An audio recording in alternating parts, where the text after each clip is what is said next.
आमच्या डॉक्टर बाबासाहेब आंबेडकरांचं काय वाक्य आहे?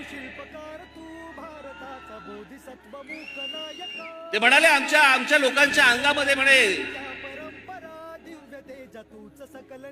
देवी येते, भूत येतात, सगळ्या गोष्टी होतात. काय वाक्य आहे त्यांचं, अप्रतिम वाक्य आहे. त्याच्या बाबासाहेब म्हणतात, ज्या दिवशी या देशातल्या या समाजाच्या अंगामध्ये शिवाजी नावाचं भूत येईल ना, त्या दिवशी अख्खा जग पादाक्रांत करून टाकू आपण. दिशा तुझीच गर्जना गर्जना भीमराया, माझा भीमराया, भारताचा